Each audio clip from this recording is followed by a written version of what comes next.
Good morning and welcome to the Complexities of Amazon Charges and Recoveries webinar. I'd like to welcome our speakers, Stephen Lloyd, Senior Amazon Strategist for RT7 Digital, and Aaron Biash, Commercial Director of RT7 Digital. Before I hand you over to Stephen and Aaron, I'll just go through some housekeeping.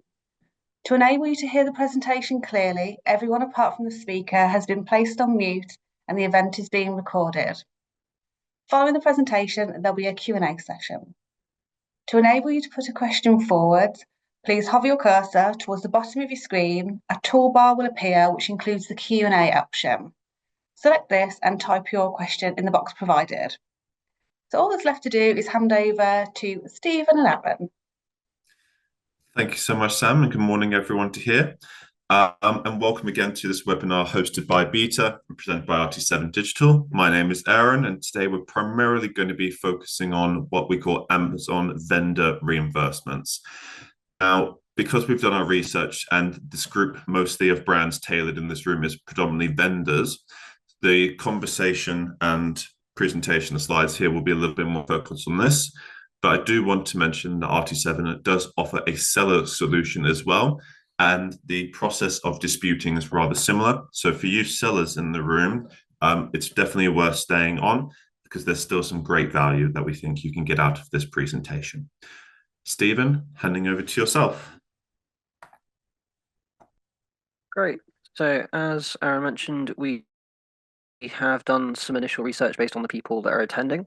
So based off the list of attendees, is that to come up with some estimates of how much we think recoverable just among those that have signed up for this webinar. So as a rough rule of thumb, 2% of anything that you do through your Amazon account results in charges that Amazon mistakenly, or in some cases probably deliberately, takes from you. And those are things that you are able to dispute and get back. With these recoveries, we can generally look at going back up to 5 years, depending on the recoveries type. So we're looking at just in the group of people that have signed up for this webinar, a potential £26 million that could have been misbilled over those 5 years. If we jump into the next slide, we can look at where those come from. And as Aaron mentioned, we're mostly going to focus this on a vendor discussion point, but I will touch on where the crossover with seller is, how seller can equally have similar kinds of charges at various points and what the kind of differences are between them. So starting on the left there, we've got shortages and overages. So we group these together because they are fundamentally two sides of the same coin. They are both aspects of Amazon misreceiving stock. So on vendor, you receive your purchase order and Amazon says that they want 10 units on one purchase order and 10 units on another purchase order. The shortage is where they say they've only received 5 units out of the 10, and the overage is where they say they've received 15 units instead of 10. In reality, what has happened is Amazon has misreceived stock against one purchase order versus the other. So Amazon is never going to fully correct this, and there are many reasons why Amazon does this whole misreceiving piece. But there's no real way to get them to remap it. So instead, with the recoveries piece, what we recommend doing, and as I mentioned, we have services in-house where we do support on doing this, and what we would do ourselves is we would attack both sides of it. So if there's a shortage, we raise the dispute, we go through that process with Amazon. There's multiple levels of disputes that you can go through, ultimately getting to points where you can get into discussions with Amazon around settlement offers for time periods, and I'll touch more on that in a second. And then overages, looking to find those over-received units and where things have been over-received, raising invoices with Amazon because if they've kept the units, you are owed to be able to be paid for those. I see someone's just asked a question. Yes, this is for vendor primarily. So I will touch on the seller pieces. That's all that question just came in.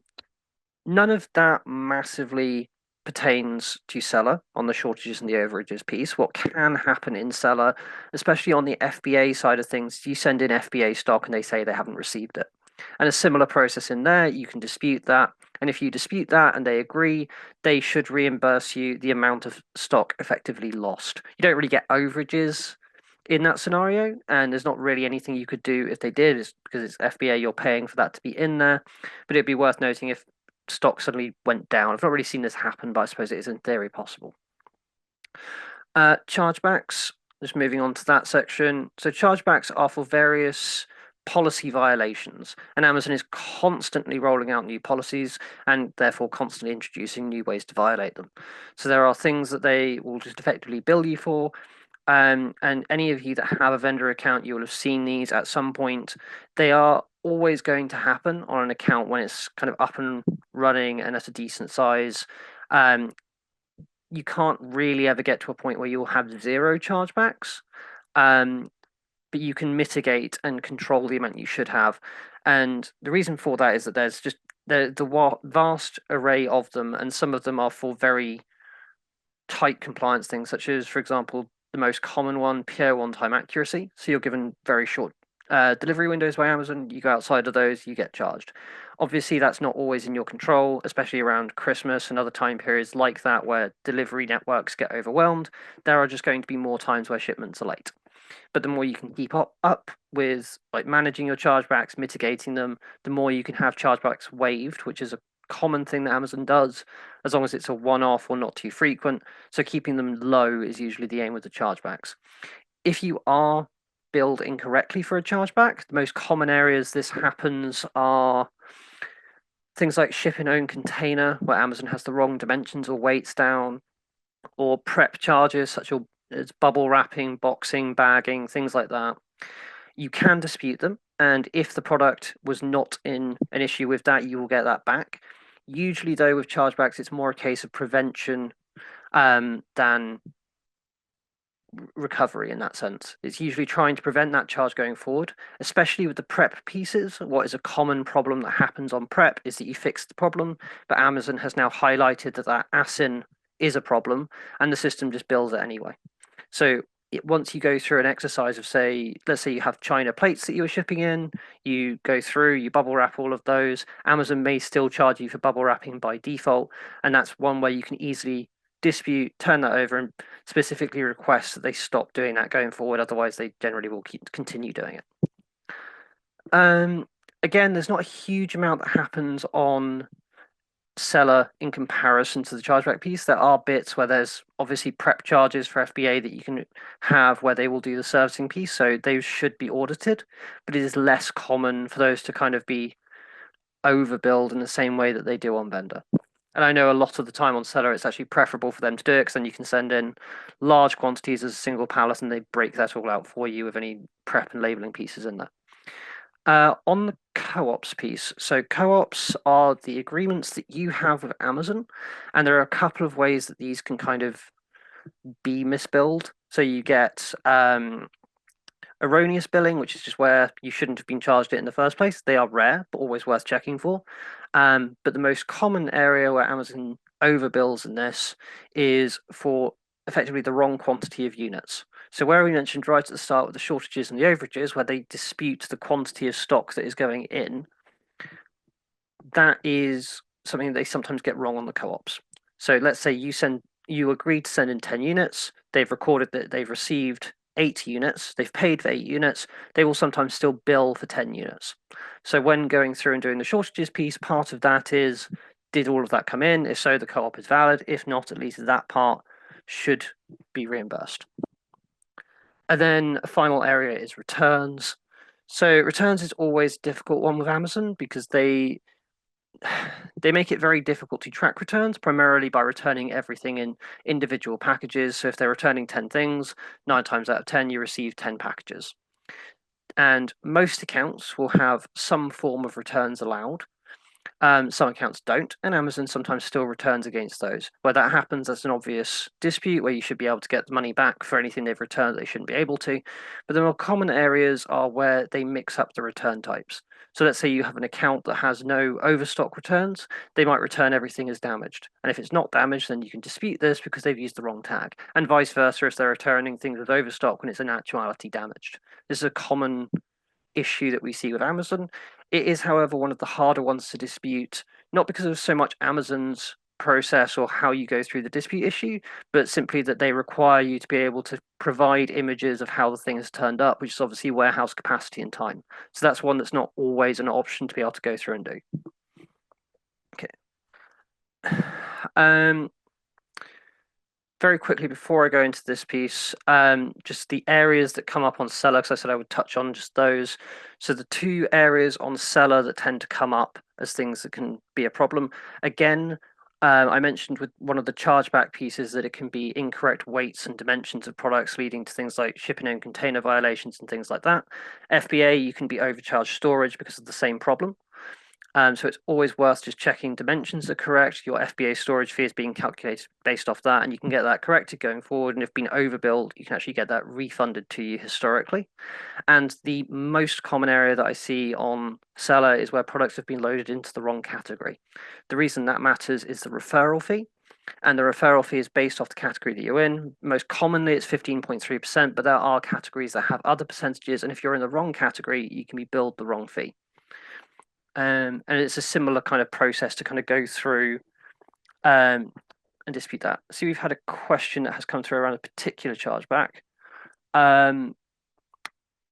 So somebody has asked the question about, this is exactly what I was referring to about Amazon bringing in new charges, that there is a brand new prep poly bagging charge.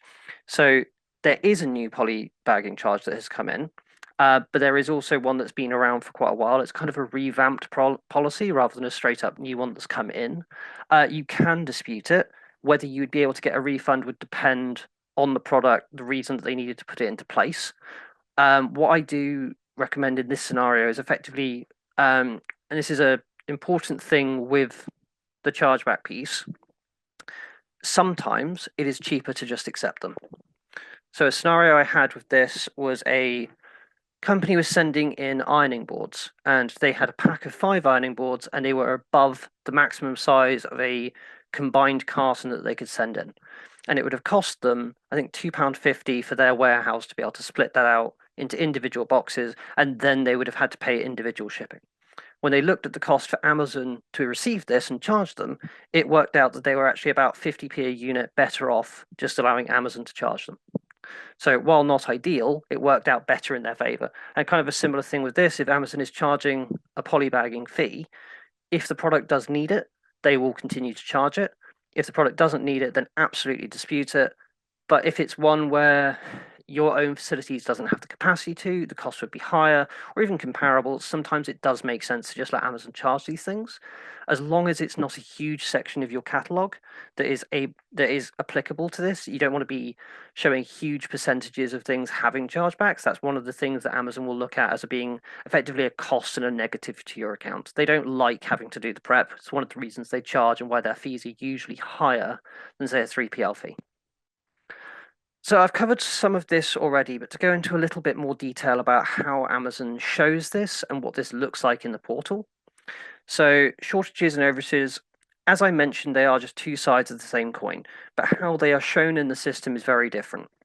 So with the overages, it's fairly simple, but Amazon doesn't provide a report. It requires you have to actually go looking for it. So against each of your POs, you will see the quantity accepted, the quantity received, and an overage is identified as where the received amount is higher than the expected amount. And it may be that that is something that you knew was going in.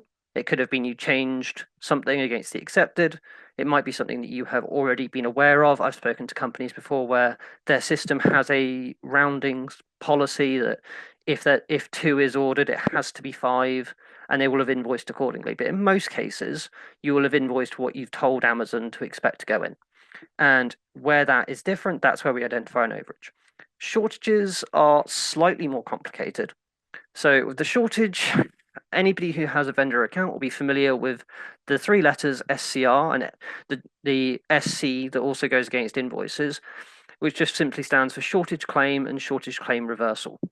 So this is due to Amazon's inability to part pay something.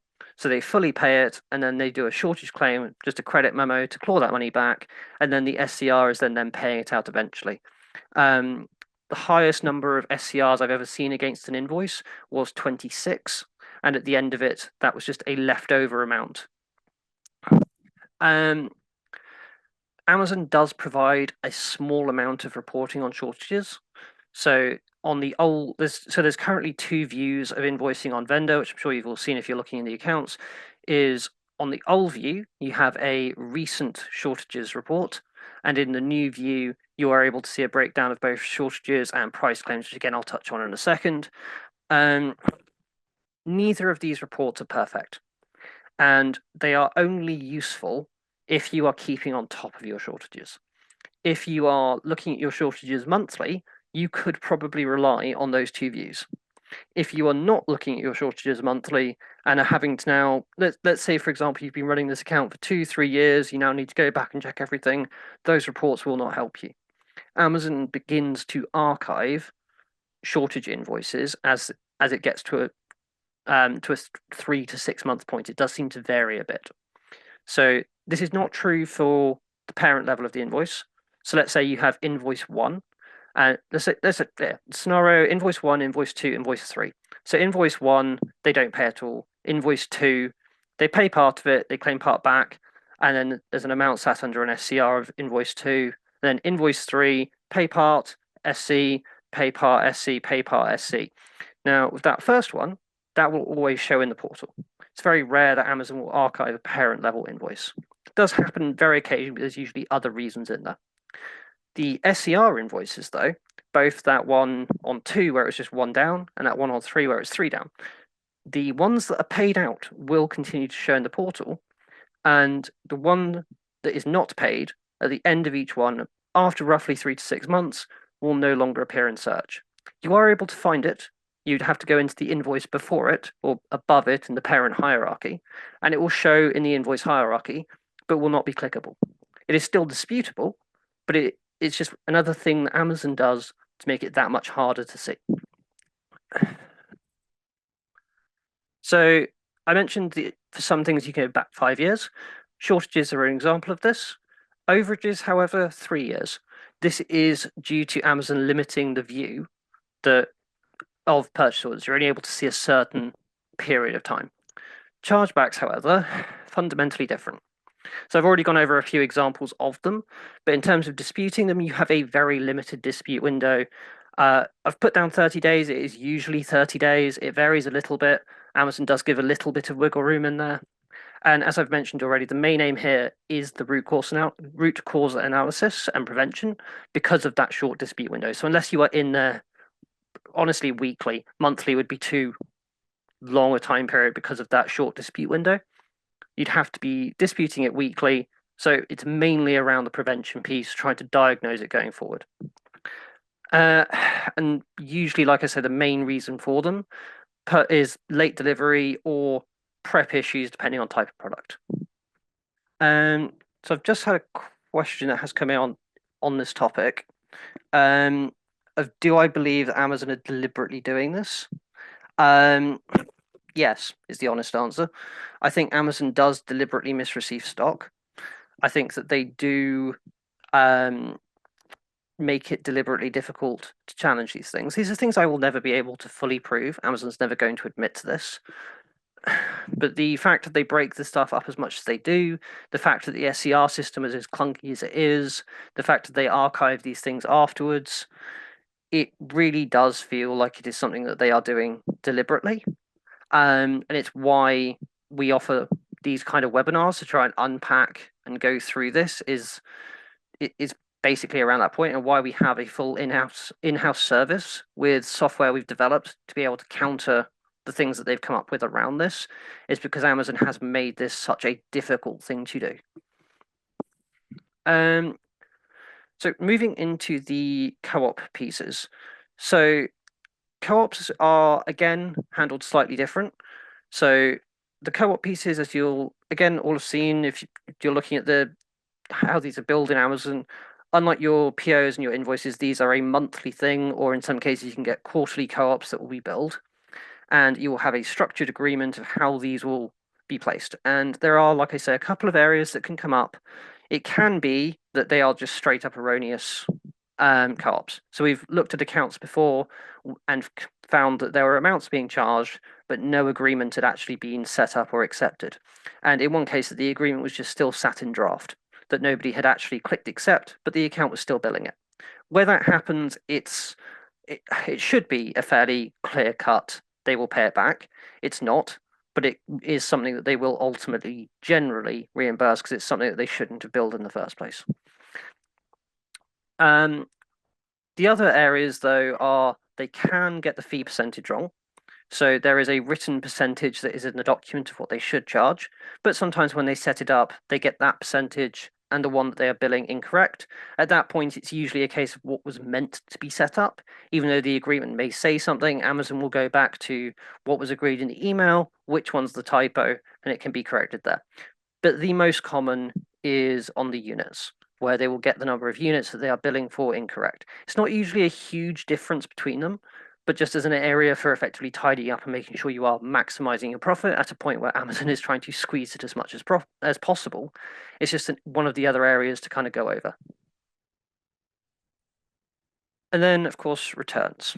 So returns is one that does also impact sellers as well. I'll cover the vendor piece first, but I will touch on seller and how it's slightly different there. So Amazon likes to be able to return stock, as I'm sure you're all aware. They want to be able to return everything as much as they can. You can get co-op agreements such as an overstock allowance, damage allowance, sorry, to effectively mitigate this. But that doesn't always stop them. And in some cases, companies, for whatever reason, do not have those agreements, and Amazon just returns things anyway. The main issues with this, as I mentioned, is they will mix up the return types. But beyond that, it's that they do not package them well. There is a definite difference in how they package products going to customers versus how they package products going back to the manufacturer. And it is not uncommon for us to see that a company has received returns back and those have been damaged in transport because they have not been looked after or shipped well. So where that happens and things are damaged in transport, unless it's been returned to you as a damaged return, you are able to dispute that. And you would be able to get paid back the amount that Amazon would be buying the product for because they have now broken it to a point where you now cannot send it on. And that would also be true if, let's say, for example, I mentioned plates earlier, so I'll stick with plates. Let's say you had a load of plates and they were in a box and the box was scratched or damaged, you had to replace the box. You can also say to them that you can get partial refunds effectively, where you've got to repackage it, you've got to rework it, X, Y, or Z, you are able to get something back on it. The biggest challenge, though, with returns, as I mentioned before, is time. You have to be able to get photos, you have to have a record of what happened. Unlike with the others, where it's just going through the data in the portal, this requires generally physical evidence in the form of photography of how the thing was returned. Unless it is a slam dunk, we do not allow return types on this account and you are doing it anyway, there's usually some other evidence that you have to put in there. So I've kind of touched on this across a few different bits, but to kind of just break it down across the oh, sorry, I said I was going to go over seller before I jumped into this piece.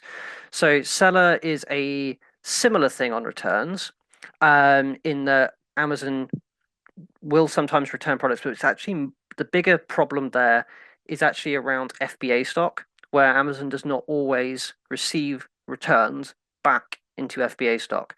That is a surprisingly common issue.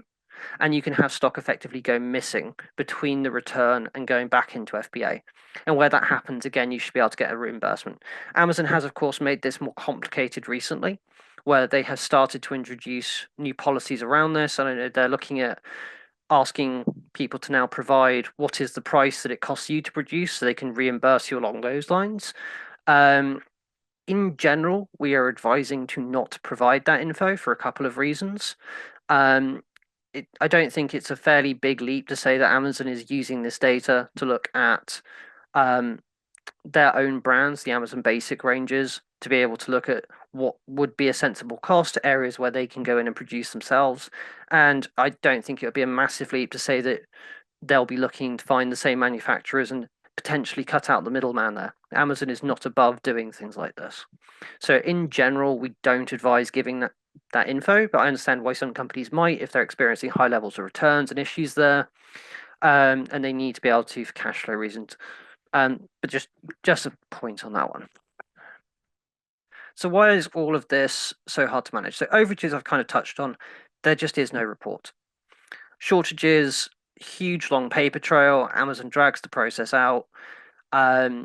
They so the current timeline for disputing shortages, if you have to wait the full time period for the due date of your invoice, Amazon is now actually requesting that you wait a further, well, depending on which region you're in, 15 to 30 days on top of your due date before raising a dispute. And then when you raise a dispute can take up to 40 days. Usually for a shortage, it takes 40 days. And then at that point, 9 times out of 10, they are denying your dispute. And you then have to go to the next levels of actually disputing it with them, which is where they will ask for more information again. They will want a spreadsheet of what you are disputing, the PO number, other details like that. And they again will make it a slow process. They will ask lots of questions. They will usually have back and forth in terms of, can you confirm this data? It just slows everything down. And of course, the whole deleting the SCRs in the first place means finding these shortages, if you're looking historically, very, very difficult. So we internally have software which is that we have developed to basically find this, and what it is doing for is looking for those gaps in money. And as somebody obviously asked earlier, is Amazon doing this deliberately? I stress I do think that they are making it deliberately difficult. I think some of the new changes they are adding in with the new invoicing view are helpful, and I think do help this on a short-term correction of invoicing. But I will note that the new view of invoicing only goes back 3 years, doesn't give you a full view of this. So it's only going to be helpful going forward. And it doesn't change the issue that they are still archiving the lowest level of invoice at the end of it and not showing that in a shortage report at the end. So ultimately, Amazon breaking up all of these things. So I've touched on 5 different forms of charges here, and there are others that make up the true health of the Amazon account. But with everything being split out in the way they have, it requires a lot of time, it requires a lot of spreadsheets, and it requires an understanding of how these things knit together. And then it is capacity to be able to go through and dispute these. And while I started this off by showing a very chunky number of how much is there, that's a total for everyone that's in this room. But it's only 2% of what is going through your accounts. And 2%, while a nice, attractive number, if it's going to take a huge amount of time, there's obviously going to be trade-offs within there. And that is what is there, not necessarily what you're going to get back. And we do see quite low success rates generally when people try and do this themselves. And again, that's why we look to take this as a service that we offer.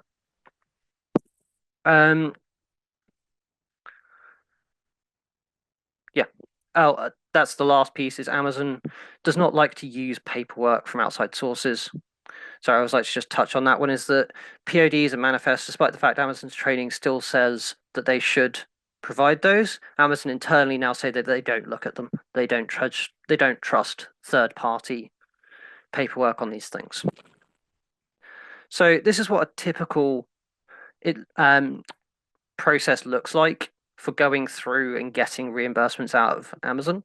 So right at the start, so this is assuming that an account has some history, a couple of years worth of data, and you haven't managed this, or you know that there are gaps in there somewhere. So first of all, audit the account. So what that looks like in practice is downloading everything.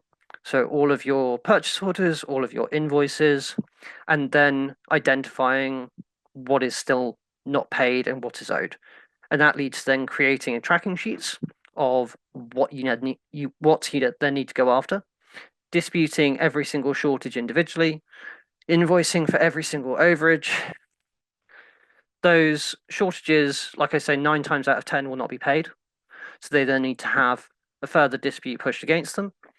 Overages, they don't generally automatically pay overages, despite the fact their own PO data is saying that they owe the money for it. So again, those need to be disputed. Shortages then go into a negotiation period. So I mentioned this about a settlement offer. So this is where you can go to Amazon and say, you owe us X amount of money. What would you pay to basically close off this time period? And you can include with that the overages as well. You try and come to a settlement that both parties are happy with there. Once that is said and done, You then look at the co-op agreements. And the reason for doing it in that order is that if you go after the co-op first and you get it paid back, and then you go in and you get your shortage paid, you are then going to be billed again for the co-op because you've now got the units paid for. So it's just a better activity to do it in that order to avoid effectively doing something that's just going to get taken back again later. So auditing the co-op agreements, what that looks like is downloading the backup reports, which is those large spreadsheets that detail out this is the amount, this is how it's been charged, and looking at what is effectively being billed in there. And then chargebacks. So chargeback can be done at any stage in this process, and like I say, as a ongoing activity that would need to be looked at as to what is causing them, but it's the root cause analysis of chargebacks. If you wanted to have a process of disputing these, it would be a weekly spreadsheet, downloading what is there and raising the disputes on each one as they happened. Okay, so I've mentioned a couple of times that we have a service for this. We do also do a similar thing for seller. I can touch on that as well in a second.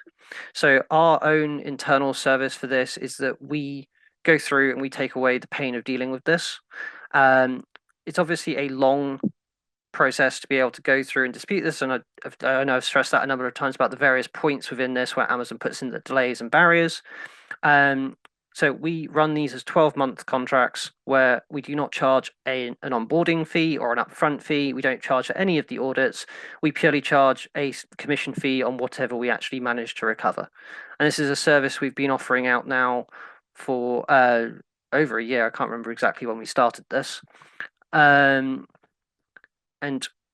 within that, we will go through, do all of the activities I've just mentioned, and provide detailed reports on what we actually recover.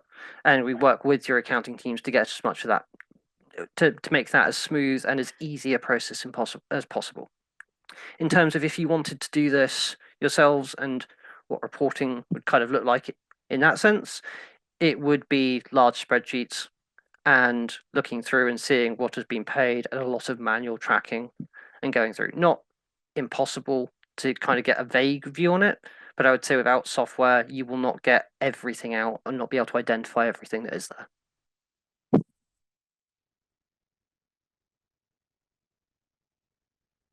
So this is just a quick slide showing. Thank you, Stephen. Sorry. No worries. Just saying, I'm sure everyone on the calls found some tremendous value in our insights into this topic. This is just some of the clients that we have worked with in the vendor space.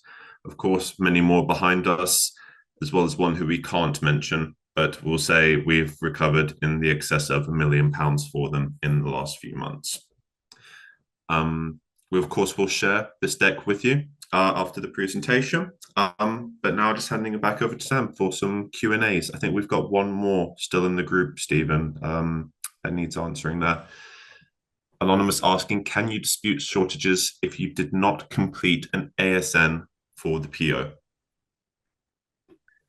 Yes. That is going to really hurt your success rate though. But yes, you can dispute it. Very, very good chance that if you didn't have an ASN, it's probably just gone missing somewhere. That Amazon will not know where it is. And it's a common reason for Amazon to actually deny even a settlement point not paying something is because that has not been attached to it. But you absolutely can and should raise a dispute against it anyway. Thank you, Stephen. That was a great webinar full of great information and advice. Any questions that you'd like to put forward, please do so now. I do have a couple already for you, so I'll get straight into them. So how long does Amazon take to review a shortage dispute? So depends on which stage. So if it's a first stage dispute, then up to 40 days, usually taking the full 40 days.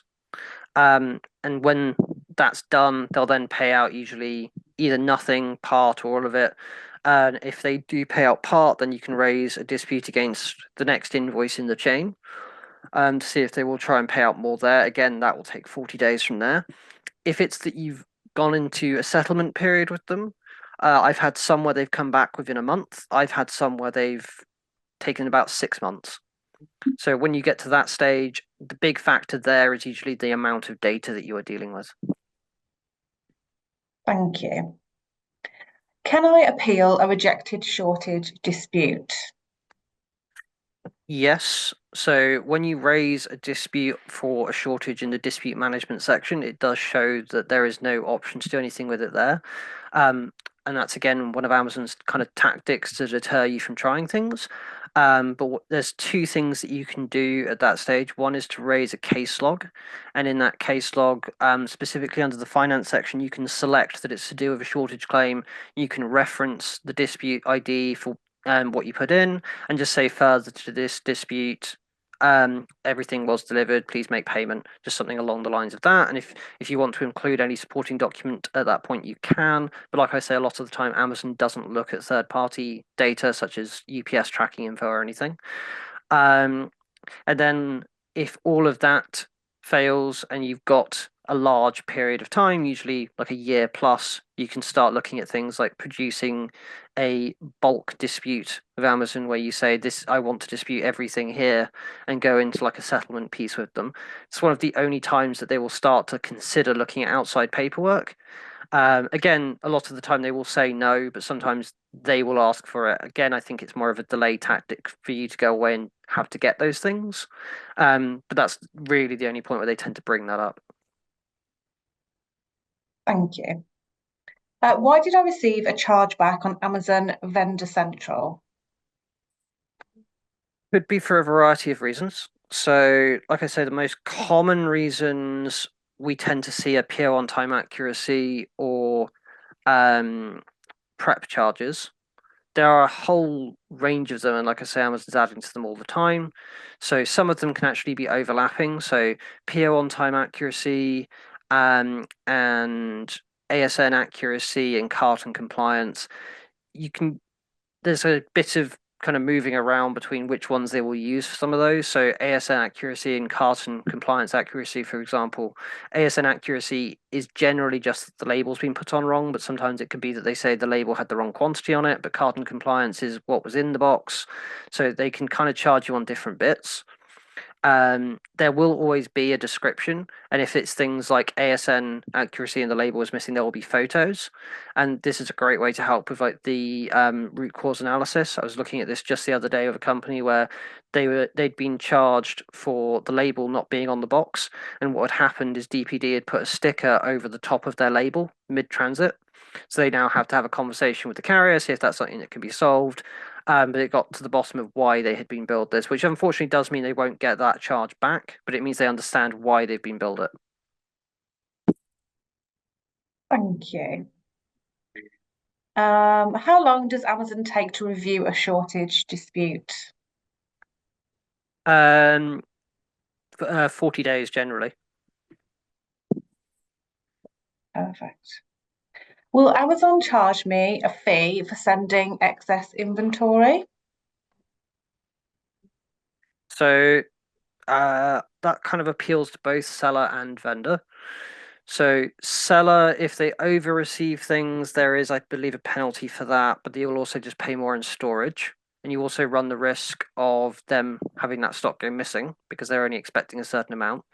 On vendor, yes. So that does fall into the overage piece that we were just talking about, or if you were to send in, say, 20 units, but they're only expecting 10, then A, it would count as an overage, but B, if it's specifically within that shipment, that would count as a carton compliance accuracy, and they would put a chargeback on there for that. So you can actually get fined for that as well, yes. Thank you. What are the common reasons for shortage claims and how can I prevent this? Well, shortages in general, I mean, there's two reasons they kind of happen. Is A, Amazon mixing up which orders they are receiving the stock against, which is what leads to the overage shortage issue. Beyond that, it can be Amazon miscounting the quantity that is in there. Of course, there is sometimes warehouse error, but when I've talked to companies, generally they'll be like, I've got a less than 1% across the board of everyone else I'm sending to. Amazon is so high, why? And it's usually on Amazon's receive rate. you will never get to a point where shortages are gone, but what you can do is try and mitigate them and lower them. So the simplest ways to do that are by actually limiting the number of orders that you have to deal with in the first place. So if you increase your case size with Amazon so that they are being more optimized in how many orders they are placing, if you introduce, say, a pallet code on your vendor account, so Amazon, rather than taking a box to every single one of their warehouses, is now taking a single pallet, there are now less shipments for them to then move that stock around and misreceive on. It's also less paperwork for you to have to deal with and less shipments for you to have to keep track of. So it's usually a win-win in that front. Thank you. And then finally, what documents are required to support a shortage dispute? None are required. So you can just raise a dispute without anything really. If you were to put in anything, it would be like a manifest or a proof of delivery or anything like that to kind of show what went with it. And that is what is in Amazon's training documents. But they are now currently taking the stance in pretty much every region that they don't really work with that or use that. But that would be the kind of paperwork that you would go to if you got to that point. Thank you. So that brings us to the end of our questions. The presentation and speaker contact details will be shared with you this week, and also an on-demand recorded version. Coming up next, Aspen and Port Miriam host a coffee morning style webinar, which takes place on Tuesday the 11th of March at 10:30. All details and future events can be found on our website, and thanking you all for joining us today. Thanks, Aaron. Thanks, Stephen. Thanks, Sam. Thanks, everyone. Bye.